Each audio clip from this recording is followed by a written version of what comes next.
Centrifuge chamber, Weingart speaking. Yes, Mr. Goldman. Colonel Austin's in the centrifuge right now with one of the astronauts in training. I'll tell him right away. Colonel Austin? Colonel Austin? What's the matter, Weingart? I was supposed to be inside in another 4 minutes. Oscar Goldman just called. Said you should see him in his office right away. Emergency. It's always an emergency. Well, guess I'll see. Colonel Austin? Yeah? What is it, Weingart? You stepped out of that centrifuge while it was still spinning. Nobody's ever done that before, Colonel. What? Health food. Come on in, Steve. Hi, Oscar. Got a problem? Lots of people have got a problem this time, Steve. Know that portable nuclear generator our boys at Tech have been working on? The one small enough to be carried in a van, you mean? Well, this isn't going to be a secret for long, but a group of terrorists have hijacked it and transit to the Cape, and they've threatened to hold it for ransom. My God, Oscar. Those nuts could cause a radiation leak without knowing it. Wipe out a few square miles. That's the basic idea. They want to evacuate some populated area and then sit on the thing. Steve, I'd like you to find it. But finding a piece of machinery that could be anywhere between Washington and Florida is a nearly impossible job, even for this bionic man who drives his car now in the direction of his home as... Hey, what? Who's that in my backseat? What are you? It's me, Colonel Austin. Who? Toby? Toby Bennett? You're the kid whose knee was being operated on the hospital after my accident. The accident that made you bionic. Made me... What does that mean, Toby? I've known about it all along, Colonel. I recognized you when they brought you in. You had no arms at all. I figured out what they did to you from talking to you and all those doctors. I saw them bringing in your new leg one day. I'm not surprised you could figure all that out, Toby. When I was talking to you in the hospital about my moonwalk, you seemed to know more about the geology of the moon than a lot of space scientists I know. But that doesn't explain why you're hiding in the backseat of my car. I came here to ask you to get your doctor friends to make me bionic. Why on earth would you want to do something like that? Ever since my operation, the kids have been making fun of me because I limp and can't run as fast as they can. They don't let me play baseball or anything with them. Look, Toby, it's no big privilege to be... Hey, quiet a sec. This is a news bulletin from the WGBS radio newsroom. A tape-recorded press release has just been delivered to this station, as well as several others in the city, from an unidentified group who claim to have kidnapped an experimental nuclear reactor. Holy Hannah! The terrorists claim it is hidden somewhere in the Wilton district, and that the area should be evacuated immediately. Wilton, that's where I live. Here is part of the tape we received. If $10 million in gold bullion is not delivered by jet to a ship 200 miles due east of Washington, we are going to overload the reactor and flush fallout into the atmosphere that won't disappear for years. All right, Toby. Looks like we continue our discussion another time. I've got something to do. No, let me help. I know where to hide anything in Wilton. I can help you find... Bye, Toby. Here's where you get up. And in the depressed district of the city known as Wilton, the streets are a shambles with a hurriedly organized evacuation.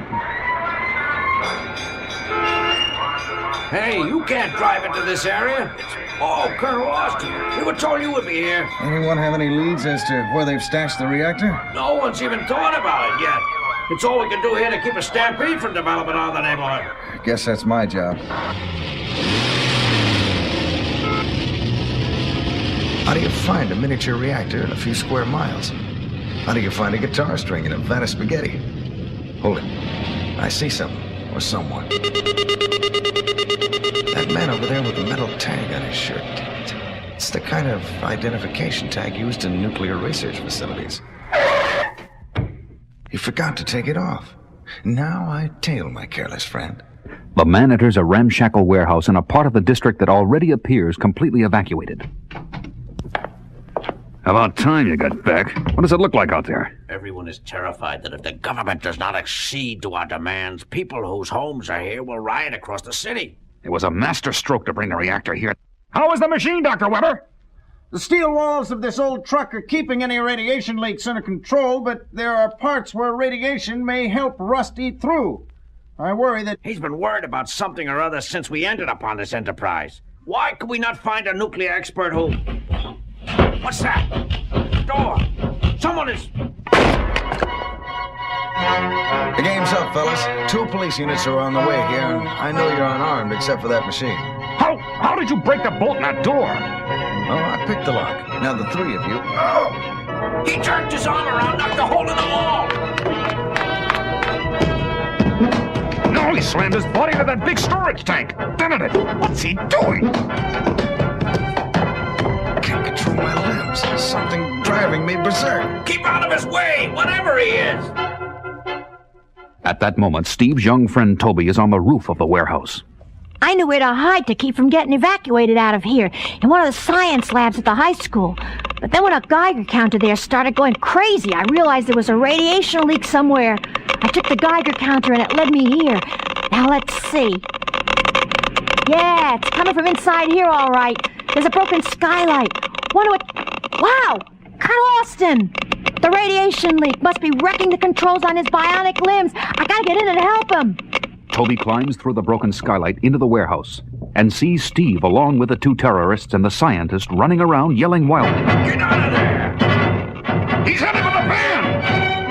No, he's headed for the wall! He's blocking off the door! Watch out! There'll be police here in a moment! Nobody sees me. If I can get this big steel forklift in front of the truck holding the reactor, maybe it'll keep Colonel Austin from going crazy. Can't control myself. Gotta keep crooks from getting away. Scare them, at least. What's that? The forklift! The kid over there is moving it! He's got it right in front of the reactor! Hey, you kid! What do you think you're doing in here, you little... I'll tell you what he's doing. He's giving me control of myself again. Thanks for making him let go of me, Colonel Austin. And thank you, Toby, for cutting off the radiation leak. Think the seconds these characters have got left to spend awake are numbered? Let me out of here. Oh, no, you don't. That's it, Colonel. Give it to him good. Freeze! Police! Get you! What happened here? Colonel Austin! Oh, pardon the mess, officer. My maid only comes in once a week, you see. As the terrorists file meekly off with the police, a team of technicians is dispatched to retrieve the lost nuclear reactor. Well, Toby, you still want to be bionic? You bet. I saw the way you mopped up those guys. If I could do that, there wouldn't be a kid in town could make me... Toby, listen to me. What you saw in there was a man being forced to go berserk because there are parts of his body he wasn't born with that went out of control. Only your quick thinking and nerve made it possible for my not being like that still. Understand what I'm saying? I guess so, but... What I'm saying is maybe you're worth a lot more than $6 million. The way you are.